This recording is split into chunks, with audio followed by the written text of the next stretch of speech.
Syndicate সরকার থেকে বড় নয়। এই মুহূর্তে তেলের বাজারে একটা সাময়িক সংকট আছে বলে আমি মনে করছি। এই সংকটটা খুবই সাময়িক, কিছুদিনের মধ্যেই কেটে যাবে, কথা বলেন বাণিজ্য, বস্ত্র ও পাট মন্ত্রণালয়ের উপদেষ্টা শেখ বশিরউদ্দিন। অবশ্যই সিন্ডিকেট সরকারের থেকে বড় নয়, সেই প্রশ্নটা অবান্তর।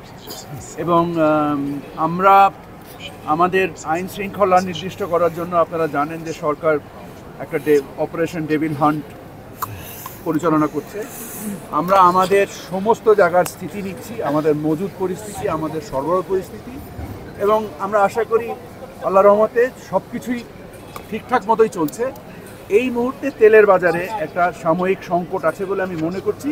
এই সংকটটা খুবই সাময়িক, কিছুদিনের মধ্যে কেটে যাবে। আজ বাণিজ্য, বস্ত্র ও পাট মন্ত্রণালয়ের উপদেষ্টা শেখ বশিরউদ্দিন 2 দিনের সফরে খুলনাতে এসেছেন।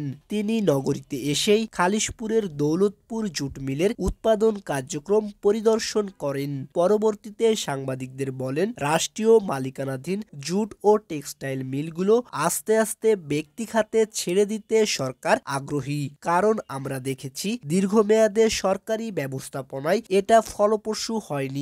পুঞ্জীভূত বহু হাজার কোটি টাকার যে লোকসান সরকারি ব্যবস্থাপনায় তা সম্ভব নয়। সরকার মালিকানাধীন যে জুট এবং টেক্সটাইল মিলগুলো আছে, এগুলো আস্তে আস্তে আমরা ব্যক্তি খাতে ছেড়ে দেওয়ার জন্য সরকার আগ্রহী। সরকারি ব্যবস্থাপনায় আমরা দেখেছি যে দীর্ঘমেয়াদে এটাতে কোনো ফলপ্রসূ হয়নি। বহু হাজার কোটি টাকার যে লোকসান, এই লোকসান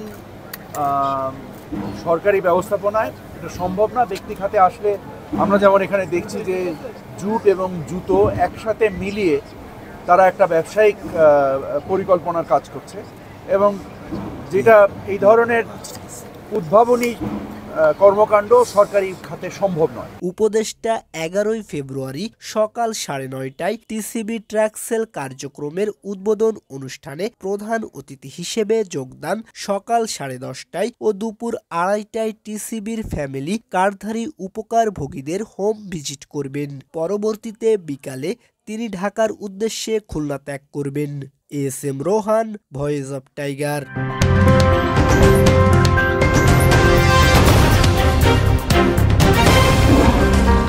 Voice of Tiger.